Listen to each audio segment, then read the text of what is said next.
आज हम लोग बेटा बात करेंगे पदार्थ की अवस्था के बारे में कि पदार्थ की कुल कितनी अवस्थाएं होती है। जैसे मैक्सिमम छात्र तो यही जानते हैं कि पदार्थ की सब कुल 3 अवस्थाएं होती हैं। जो अगर ऐसा जान रहा है तो अभी तक अब थोड़ा अधूरा जान रहा है।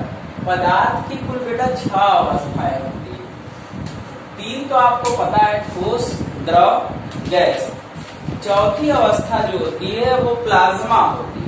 5वीं अवस्था बोस-आइंस्टीन संघनित्र होती है और 6वीं अवस्था जो होती है फर्मियानिक संघनित्र होती है। तो ठोस, द्रव, गैस के बारे में तो सारे बच्चों को नॉलेज है। जिसका आयतन आकार दोनों निश्चित हो तो उसे ठोस कहते हैं। तो ये सब चीजों के बारे में हम लोग डिस्कस नहीं करेंगे क्योंकि ये 3 चीजें तो आप लोगों को पहले से पता है। प्लाज्मा पदार्थ की चौथी अवस्था होती है और ये प्लाज्मा उत्पन्न कब होती है? प्लाज्मा में जो कण होते हैं वो आयन के रूप में होते हैं, अनायन के रूप में और ऋण आयन के रूप में। प्लाज्मा में जो कण होते हैं वो धन आयन और ऋण आयन के रूप में कण होते हैं। तो फिर ये प्लाज्मा आखिर जब आपके दिमाग में ख्याल आया होगा कितने ताप पर उत्पन्न होता है, तो प्लाज्मा जब आप लगभग सूर्य के ताप पर गर्म करते हैं, लगभग जब आप सूर्य के ताप पर गर्म करते हैं, सूर्य के ताप पर गर्म करते हैं, तो ये पदार्थ की चौथी अवस्था बनती है जिसमें जो पदार्थ के कण होते हैं वो धन आयन और ऋण आयन के कणों के रूप में होते हैं। तो लगभग जब सूर्य के ताप पर आप गर्म करेंगे तो प्लाज्मा हमेशा किस अवस्था में मिलेगा? धन आयन और ऋण आयन के रूप में। अच्छा, बहुत बार आप चिल्लाते कि फोटान फोटान फोटान ऊर्जा का बंडल है या ऊर्जा के पैकेटों कणों का बंडल है। तो कण कण आप चिल्लाते हैं कि नहीं बार बार कि फोटान एक कण भी है? आप बोलते होंगे कि फोटान एक कण है या ऊर्जा के बंडलों का समूह है, तो उसमें क्या है? एक पार्टिकल है। तो अर्थात जो होता है बोस-आइंस्टीन संघनित्र जो दिख रहा है आपको, फर्मियानिक संघनित्र जो दिख रहा है, तो बोस-आइंस्टीन संघनित्र में जो एग्जाम्पल आएगा वो फोटान आएगा। जैसे अगर आपसे पूछा जाएगा कि फोटान पदार्थ की कौन सी अवस्था है, तो याद रखिएगा कि फोटान पदार्थ की 5वीं अवस्था है। फोटान पदार्थ की 5वीं अवस्था है और 6वीं में कभी आप लोगों ने सुना होगा मेसान का नाम। तो जितने नाभिक में अस्थायी कण है, Mason, anti Mason, neutrino, anti neutrino, positron, anti positron, ये सब जितने भी अस्थायी कण नाभिक के सुने हैं वो सब फर्मियानिक संघनित्र में आप देखें। तो फर्मियानिक संघनित्र में तो बहुत ज्यादा नहीं, ये प्रश्न पूछा गया है बहुत सारे एग्जामों में, इसलिए हम बताना उचित समझ रहे हैं कि मेसान का जो मेसान होगा, न्यूट्रिनो होगा, क्योंकि आजकल बड़ा ज्यादा ये सब न्यूट्रिनो पूछा जा रहा है, इसलिए ये भी याद रखिएगा कि न्यूट्रिनो और ये सब मेसान का जो पार्ट आता है वो फर्मियानिक संघनित्र में आता है और ये दोनों पार्ट जो होते हैं वो पार्टिकल फिजिक्स में आते हैं। तो मतलब कुछ समझ में आया कि जो पदार्थ की 5वीं अवस्था है या पदार्थ की 6वीं अवस्था है उसमें हम लोग अति सूक्ष्म कणों का अध्ययन करते हैं। अति सूक्ष्म कणों का अध्ययन करते हैं। अति सूक्ष्म कणों का अध्ययन करते हैं। तो याद रखिएगा कि हम बोस-आइंस्टीन संघनित्र में भी क्या करते हैं? अति सूक्ष्म कणों का अध्ययन करते हैं और फर्मियानिक संघनित्र में भी अति सूक्ष्म कणों का अध्ययन करते हैं। तो इस तरीके से याद रखिएगा कि पदार्थ की कुल कितनी अवस्थाएं होती हैं। 3 न जान करके आपको क्या जानना है? 6 जानना है। अगर पेपर में पूछा कि प्लाज्मा किस रूप में होता है तो याद रखिएगा कि प्लाज्मा हमेशा आयन के रूप में होते हैं, धन आयन या ऋण आयन के रूप में होते हैं। और वो कब उत्पन्न होते हैं? जब हम उनको बहुत उच्च ताप पर गर्म करते हैं तब। इस तरीके से हम लोग देख लिए कि पदार्थ की कुल कितनी अवस्थाएं हैं। कभी कभी तो देखिए अगर इस तरीके से न डिवाइड करके देखा जाए तो पदार्थ की मूलतः 2 अवस्थाएं हैं, एक ठोस दूसरा तरल। जब उन्हीं को हम तोड़ते तो यही 6 भाग बनता है। तरल क्या होते हैं? जो बह सकते हैं। तो बहते कौन है? द्रव और गैस। इसलिए तरल में आते हैं, द्रव आता है और गैस आता है। अब हम लोग बात करने जा रहे हैं इसके बाद राशियों में हम अदिश राशि के बारे में बात करेंगे और फिर बात करेंगे सदिश राशि के बारे में। तो दोनों को देखेंगे 1 by 1। तो पहला हम लोग देखने जा रहे हैं कि अदिश राशियां क्या होती हैं।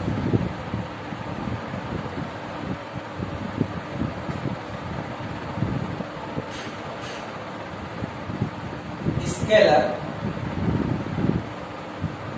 क्वांटिटीज।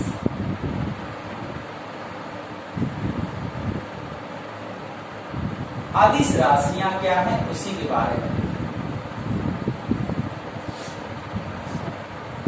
देखिए। अदिश राशियों में अगर हम बात करें तो केवल परिमाण की आवश्यकता है।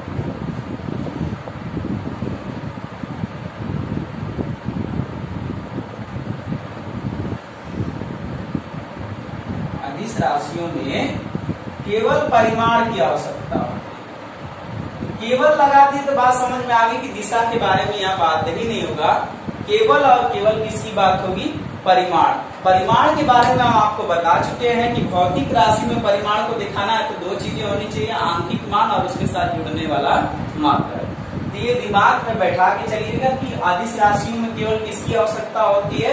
परिमाण की। एग्जाम्पल के तौर पर हम लोग देख लें तो हम बेटा आपको ट्रिक भी बताएंगे, बस 2-3 याद रखिएगा। जैसे में आपको क्या याद रखना है?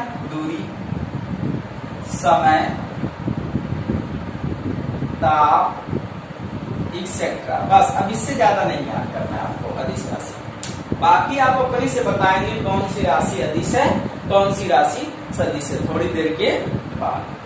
अब हम लोग इसके बाद दोनों बता लेते हैं, फिर आपको कंसेप्ट बताते हैं कि कैसे निकालते हैं जल्दी से।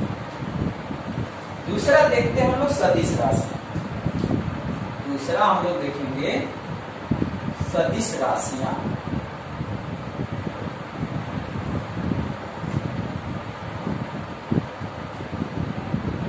Vector quantities. जब आप वेक्टर क्वांटिटीज दिखाने जा रहे हैं सदिश राशि, तो बेटा इसमें सदिश राशियों को दिखाने के लिए आपके पास 3 चीजों की आवश्यकता पड़ती है। सर क्या क्या? पहला आपको जरूरत पड़ेगी परिमाण, दूसरा जरूरत पड़ेगी दिशा, तीसरा सदिश का योग नियम।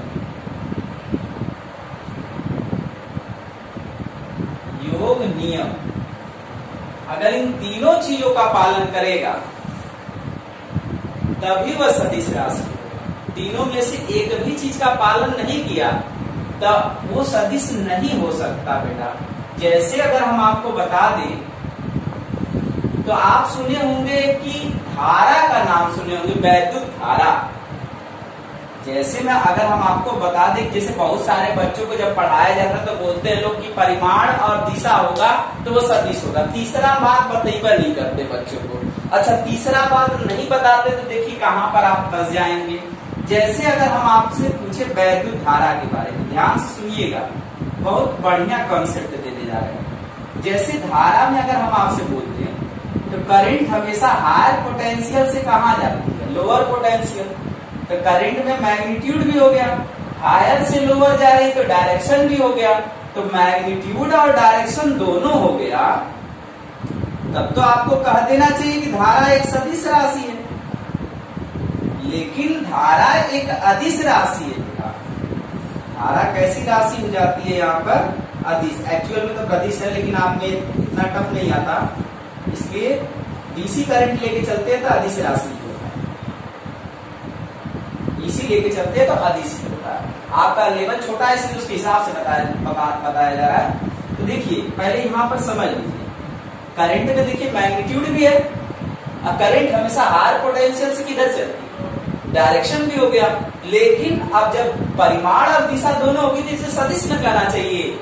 लेकिन ये सदिश इसलिए नहीं है क्योंकि ये सदिश की योग नियम का पालन नहीं करता। 90 डिग्री का कोण है तो आना तो चाहिए पाइथागोरस के प्रमेय से 5, लेकिन 5 न आकर के क्या आ जाता है यहाँ पे 7। अर्थात ये किस नियम को होल्ड नहीं किया? सदिश के योग नियम को होल्ड नहीं किया, इसीलिए वैद्युत धारा को किस राशि में रख लिया जाता है, अदिश राशि में। तो ये याद रखिएगा कि कुछ क्वांटिटीज ऐसे होते हैं जिनमें परिमाण और दिशा होती है, लेकिन फिर भी वो अदिश में क्यों रखे जाते हैं, क्योंकि वो सदिश के योग नियम का पालन नहीं करते। ये दिमाग में बैठा के रखिएगा कि सदिश राशियों में जो आप अधूरा जान रहे थे वो पूरा जानिए कि परिमाण दिशा के साथ साथ क्या होना चाहिए, सदिश का योग नियम होना चाहिए, तभी वो सदिश होगा, अन्यथा वो सदिश नहीं होगा। एग्जाम्पल के तौर पर इसमें एक याद रख लीजिए, विस्थापन, बस एक ही याद रखिए, फिर बाकी तो हम आपको निकलवाना सिखा देंगे,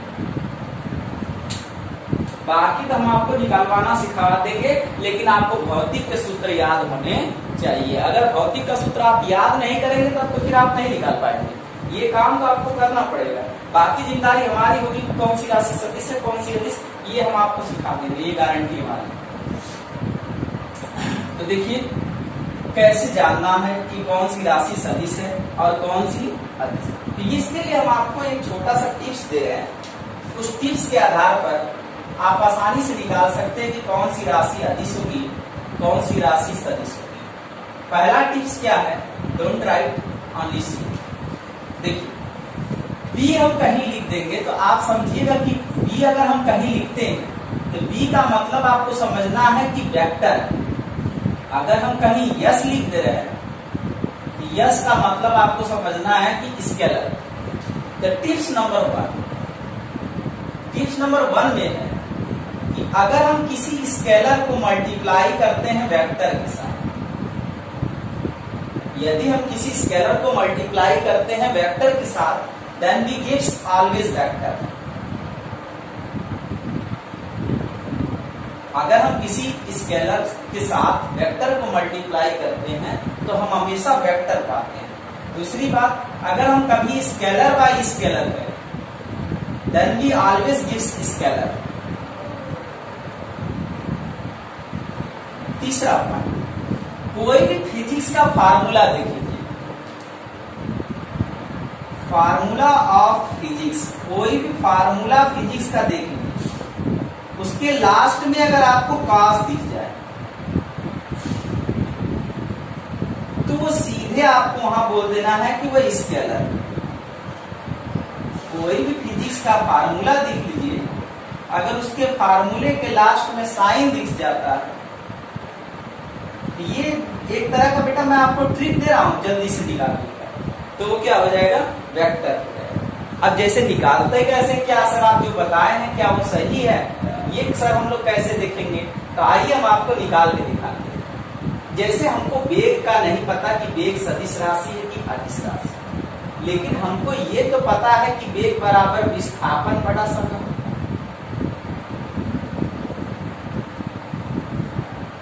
विस्थापन बटा समय होता, तो विस्थापन को तो हम अभी बता दिए कि वेक्टर कहे थे एक रटने के लिए। अब समय कैसा है, स्केलर, तो v बाई एस आ गया, v by S, v by S, तो इसको देखो ऐसे लिख सकते हो कि नहीं लिख सकते हो, v by s is equal to v, तो v होगा। इट मीन्स यहाँ पर वेलोसिटी हमारी कैसी क्वांटिटी हो गई, वेक्टर। बात समझ में आ गई कि वेलोसिटी कैसी क्वांटिटी हो गई, वेक्टर। ये पहला एग्जांपल था। दूसरा एग्जांपल अगर हम दे दें, जैसे अगर हम आपको दे दिए चाल, तो चाल को अंग्रेजी में क्या बोलते हैं, स्पीड। स्पीड इक्वल टू क्या होता है, डिस्टेंस अपॉन टाइम। चाल बराबर दूरी बटे समय। तो दूरी हमारी कैसी है, स्केलर, समय भी कैसी है, स्केलर। तो देखिए formula number 2, yes by yes, तो ऑलवेज क्या, एस, अर्थात चाल हमारी कैसी राशि हो गई, चाल हमारी कैसी राशि हो गई, अदिश राशि हो गई। तीसरी बात सुनिएगा, कभी कार्य का नाम सुने हैं क्या, अब इतना छोटा सा है, कार्य का नाम सुने होंगे तो उसमें सुने होंगे एफ एस कॉस थीटा या एफ डी कॉस थीटा। तो लास्ट में देखिए क्या आ गया, कॉस आ गया। तो अर्थात हमारी कार्य कैसी राशि हो गई बेटा, कैसी राशि हो गई, अदिश हो गई। बात समझ में आ गई। कि कार्य अदिश राशि क्यों हो गया। अब चौथा, जैसे कल आप प्रश्न किए थे सामर्थ्य या शक्ति का, किए थे ना, सामर्थ्य या शक्ति का, तो इसका भी भौतिक सूत्र रट लीजिएगा, क्योंकि P=W/T होता है।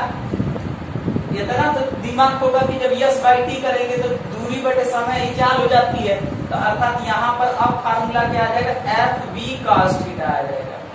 तो लास्ट में क्या आ गया, cos। तो अर्थात सामर्थ्य कैसी राशि हो गई, लास्ट में cos है तो अदिश हो गई। तो इस तरीके से हमको अगर निकालना है तो हम आसानी से इस टिप्स से क्या कर सकते हैं, निकाल सकते हैं कि कौन सी राशि अदिश होगी और कौन सी राशि सदिश होगी।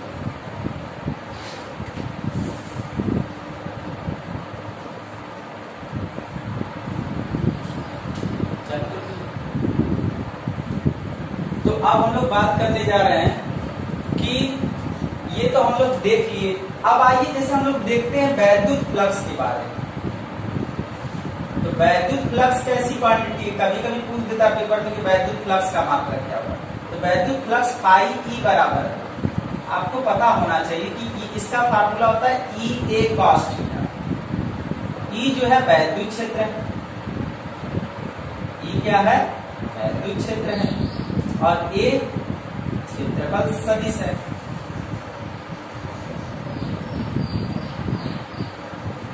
अब उससे नहीं मतलब cos थीटा लास्ट में है कि नहीं, तो लास्ट में cos थीटा है तो हम क्यों समय लगाए भाई, हम सीधे बोले कि वैद्युत फ्लक्स कैसी राशि हो जाएगी, कैसी राशि हो जाएगी, अदिश हो जाएगी। बोलिए, फिर इसके बाद अगर हम बोल दे चुंबकीय फ्लक्स, हम बोल दे चुंबकीय फ्लक्स, इससे आरआरबी में क्वेश्चन मात्रा बीमा बहुत ज्यादा पूछा है इसका चुंबकीय फ्लक्स का। तो चुंबकीय फ्लक्स φm बराबर जो होता है वो BA cos थीटा। तो लास्ट में क्या है, cos है, तो सीधे हम क्या सोचेंगे कि जल्दी से मार के हट जाएगी, वहां पर कौन सी राशि हो जाएगी, अदिश राशि। यहां तक बात आपको समझ में आ गई कि जिसके लास्ट में cos है उसको हमें क्या बोल देना है, अदिश राशि बोल देना है। जिस फार्मूला के लास्ट में cos दिखेगा भौतिक सूत्र में, उसके लास्ट में अगर cos दिख रहा है तो सीधे हमें क्या बोल देना है, अदिश राशि बोल देना। तो आइए, जैसे अगर हम बोलते कि बलागुण, एक चीज और आपको कंसेप्ट एकदम सब क्लियर। तो बलागुण टाउ बराबर होता है, आप लोग सुने होंगे FR sin थीटा। अब आप समझ गए होंगे कि विश्व सर क्या समझाना चाहते हैं। लास्ट में साइन आ गया, लास्ट में क्या आ गया, साइन आ गया, तो सीधे हम कौन सी राशि बोलेंगे कि बलागुण जो हमारी है वो सदिश राशि। बलागुण हमारी कौन सी राशि है, सदिश राशि। कहानी इसी जगह नहीं खत्म होती है, अभी हम लोग और सीखें। जैसे हम लोग बात करने जा रहे हैं संवेग के बारे में। एक्चुअल में तो रेखी संवेग बोलना चाहिए, उसका सही नाम यही है, रेखी संवेग। जो रेखी संवेग होता है वो द्रव्यमान गुणे रेखी वेग। अब इसका अगर आपको बताना है तो देखिए, द्रव्यमान का अभी बताया है कि क्या होता है, स्केलर, और ये तो पहले से ही वेक्टर है, तो यस इंटू वी बन रहा है, यस इंटू वी बन रहा है, तो always gives vector. It means हमारा रेखी संवेग कैसी क्वांटिटी हो गई, हमारी सदिश हो गई। आगे चलते हैं, कोणीय संवेग का नाम सुने, कोणीय संवेग, ये भी बहुत ज्यादा पूछा गया पेपर में। तो कोणीय संवेग को देखिए यल से भी शो करते हैं कई कई किताबों में, जे से भी दिखता है। इसका होता है PR sin। P जो ऊपर वाला चीज दिख रहा है वही है, P यहाँ पर रेखी संवेग है, P यहाँ पर रेखी संवेग है, लेकिन लास्ट में क्या, साइन। तो कोणीय संवेग कैसी राशि हो गई, मतलब कुछ समझ में आ गया कि जिसके लास्ट में भी साइन दिखेगा उसे हम कौन सी राशि कर देंगे, सदिश कर देंगे। तो इस तरीके से हम लोग पूरा देख के बता देंगे कि कौन सी राशि सदिश है और कौन सी राशि क्या है, अदिश है। तो बाकी चीजें देखते हैं थोड़ी देर के बाद।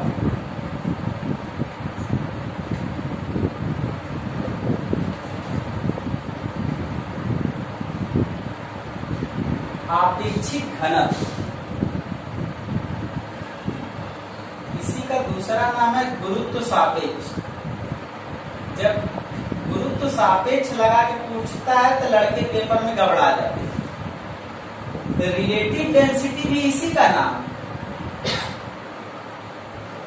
है, रिलेटिव डेंसिटी भी इसी का नाम है, और स्पेसिफिक ग्रेविटी भी इसी का नाम है, दोनों इसी का नाम है। तो रिलेटिव डेंसिटी के कहिए चाहे गुरुत्व सापेक्ष कहिए, कभी एसजी का मान दे देता है तो लड़के घबरा जाते हैं। जो हमें बताना है उसके बारे में सुनिए। इसका फार्मूला होता है पदार्थ का घनत्व बटे जल का घनत्व 4 डिग्री सेंटीग्रेड, क्योंकि जल का घनत्व 4 डिग्री सेंटीग्रेड पर सबसे ज्यादा। अब दोनों को देखिए, देखने के बाद आप क्या समझ रहे हैं कि ऊपर भी घनत्व है, नीचे भी घनत्व है। तो जब घनत्व जब दोनों कट उसका मात्रक कट जाएंगे तो कुछ बचेगा क्या? तो अर्थात रिलेटिव डेंसिटी के बारे में बोला जाएगा कि सर जो है मात्रक हीन है, अब प्लस जब मात्रका नहीं रहेगा तो बीमा कहां से निकलेगी? तो मात्रक हीन और साथ में क्या है, बीमा है।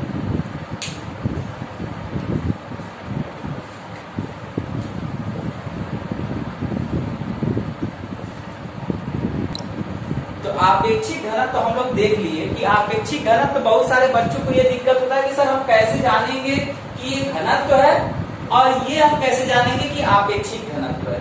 तो बच्चों को थोड़ा सा ये भी दिक्कत करता है। तो आइए हम कुछ कंसेप्ट दे रहे हैं। जैसे आप जानते होंगे बेटा कि जल का जो घनत्व होता है, आपको पता होगा कि जल का घनत्व 1 ग्राम पर सेंटीमीटर की। फिर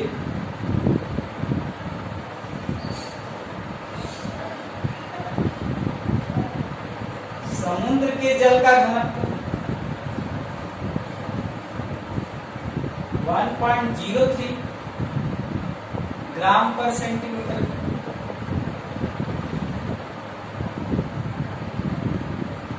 खून का घनत्व 1.06 ग्राम पर सेंटीमीटर क्यूब। पारा का घनत्व 13.6